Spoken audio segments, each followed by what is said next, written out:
여러분 안녕하십니까. 황신일 변호사입니다. 윤석열 대통령이 말이죠. 외교 성과를 크게 거두고 오셨는데요. 에이펙 회의, 그리고 또 G20 회의.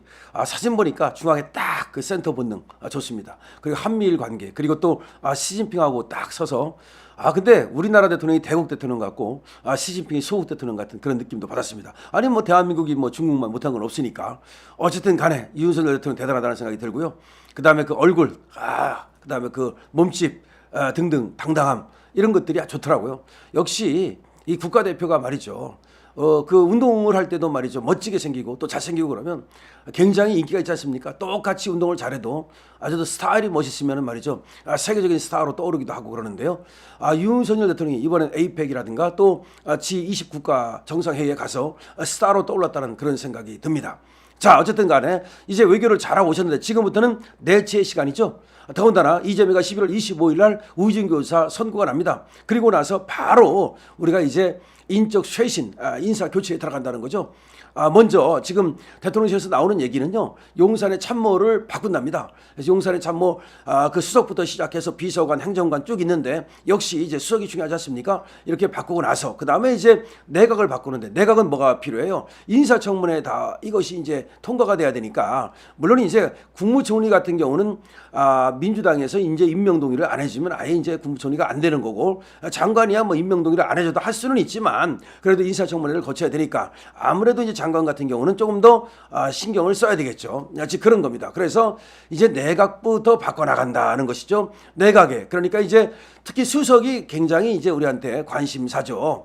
예를 들어서 무슨 민정수석은 누가 되느냐 또 뭐 또 수석 중에서도 아주 중요한 정무수석이라든가 이런 것들은 누가 되느냐 이런 것들이 이제 또 밝혀질 것이고요. 그 다음에 비서관도 상당 부분 바뀔 것으로 봅니다. 오래된 비서관 내지는 구설수에 오른 비서관, 능력이 없는 비서관, 또 지금 간신이라고 지금 소문난 비서관, 라인이라고 지금 또 소문난 비서관 이런 사람들 내지는 수석들 모두가 이제 교체가 돼야 됩니다. 그런데 이 교체를 갖다가 말이죠. 어떤 입장에서 생각을 해야 되냐면 윤석열 대통령께서도 결국은 내 사람이다 뭐 어쩌고 저쩌고 또 나하고 이런 인연이다 그런 거 중요하지 않습니다. 중요한 건 말이죠. 국민 편에 서서 생각을 하는 거죠. 국민이라면 이 사람을 쓸까 안 쓸까 그리고 국민 편에서 본다면 이 사람은 도움이 될까 안 될까 결국은 국민의 종을 뽑는 거 아닙니까? 시빌 서번트. 그러면 나 대통령이라는 사람은 결국 국민의 대표로서 국민을 위해서 일하는 건데 내가 일할 때 이 사람하고 같이 한다면 국민에게 도움이 되겠다. 이 사람은 이쪽에 전문적인 능력을 갖고 있다. 이 사람은 국민에 대한 충성심을 갖고 있다. 그러면 쓰는 거고 이 사람은 보니까 맨날 말이야 간신짓이나 하고 내 비위나 맞추려고 그러고 그러더라. 그 다음에 이 사람은 다른 건 괜찮은데 무능하더라. 무능하면 안 됩니다. 왜냐하면 이거는 지금 무슨 사교 모임이 아니잖아요. 사교 모임은 무능해도 사람만 좋으면 돼요. 하지만 이거는 일하자고 지금 그것도 국가 일을 국가 대사를 하는 거니까 일단 능력이 안 되면 아웃입니다. 능력 다음에 책임. 그래서 책임질 줄 알아야죠.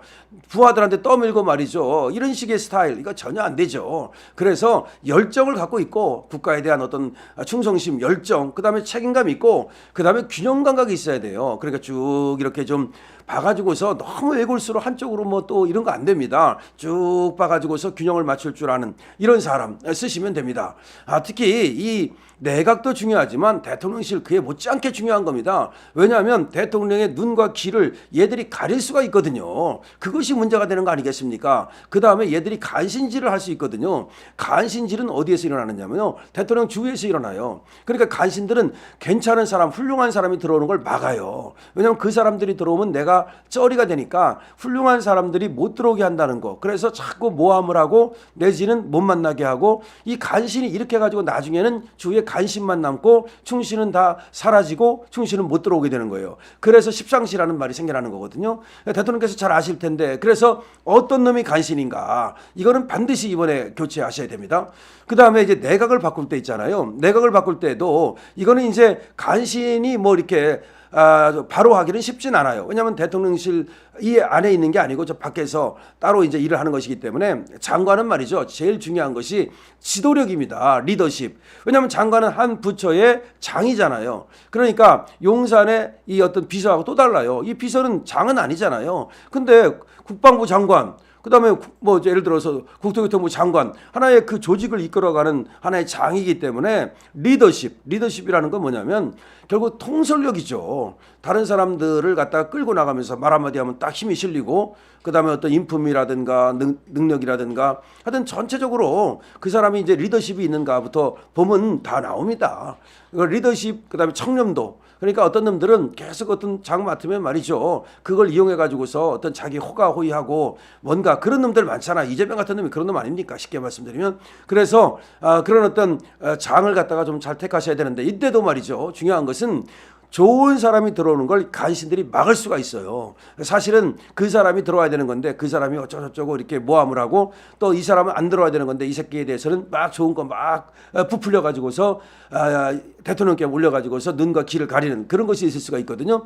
자, 그래서 어쨌든 간에 대통령께서 지금 인적 쇄신을 대폭하겠다는 거 아닙니까? 그냥 이제 한두 사람 바꾼다는 게 아니라 이번에 이제 더군다나 임기 중반을 지금 넘었지 않습니까? 그렇기 때문에 임기 이제 후반을 이끌어갈 이런 어떤 관료 그다음에 또 어떤 참모 이런 사람들을 이제 바꾸신다는 건데 지금 기대가 큽니다. 더군다나 결국 정치라고 하는 것은 사람 갖고 하는 것이다. 용인술 이것이 중요하다고 얘기하는데 사람 갖고 하는 거죠. 지금 대통령께서 손발이 만약에 10개고 20개고 그리고 또 눈과 귀가 또 10개고 20개라면 전부 다 대통령께서 뭐 전부 이렇게 만개칠람 하실 수 있겠지만 결국은 대통령도 눈간에 2개고 또 귀가 2개고 또 뒤통수에 눈이 달려있지 않기 때문에 이 참모들의 도움을 받을 수밖에 없습니다. 그럼 참모가 어떤 사람이 되겠습니까? 눈이 밝은 참모 그리고 잘 듣는 참모 이런 참모를 써야 되겠죠. 또 능력 있고 또 성실하고 그다음에 책임감 있고 늘 정말 어떤 그 자기를 갖다가 그 낮추고 말이죠. 일에 전념하고 일에 진심인 그런 사람을 써야 되겠죠. 일에는 관심 없고 말이죠. 재판에는 관심이 있고 그다음에 관종 같은 놈 쓰면 안 됩니다. 맨날 그냥 휴대폰에 들여다보고 있고 그다음에 셀카 하나 찍고 있고 이런 놈 안 되는 거예요. 그래서 이 한동훈이라는 놈이 어떻게 해서 법무장관을 했는지 정말 잘 했는지도 사람들이 굉장히 지금은 이제 의심을 하고 있어요. 그때 대통령께서 이제 법무장관을 시켰을 때는 그 젊은 어떤 법무장관으로서도 대통령께서 또 신임하는 이런 법무장관이다 보니까 무조건적으로 그냥 잘하겠지, 잘한다 한 거예요. 근데 알고 보니까 이거 완전히 관종이고 셀카 아닙니까? 그럼 법무장관은 잘했겠습니까? 결국 못했잖아요. 누구 수사 안 했습니까? 문재인 수사 하나도 안 했지 않습니까? 그래서 문동훈이라는 이름까지 얻었지 않습니까? 문동훈이 한동훈을 문동훈이라고 부르는 겁니다. 대통령님 알고 계십니까? 왜 문동훈이라고 부르냐면 문재인 수사는 일도 안 하고 문재인에 대해서는 그리고 김정숙에 대해서는 봄바람처럼 그렇게 아주 잘하고 윤석열 대통령하고 김건희 여사 부부에 대해서는 가혹하고 이거 이 새끼 왜 그러는 거죠? 진짜 문재인에 대해서 비난하거나 비판하는 얘기를 한 번도 들어본 적이 없다는 겁니다. 아니 법무장관을 했다는 놈이 전 정권의 이 적폐를 척결해야 되는데 그걸 안 했다는 거.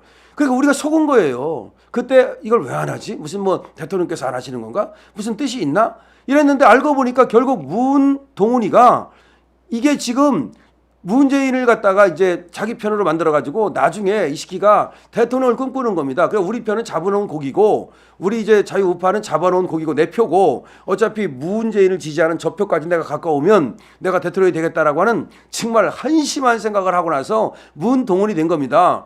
문동훈도 모자라서 런동훈이 됐잖아요. 런동훈은 또 뭡니까? 윤석열 대통령 부부 깎아내리고 지 올리고 그러면 지가 아주 뭐 지주 팍팍 올라가가지고서 말이죠.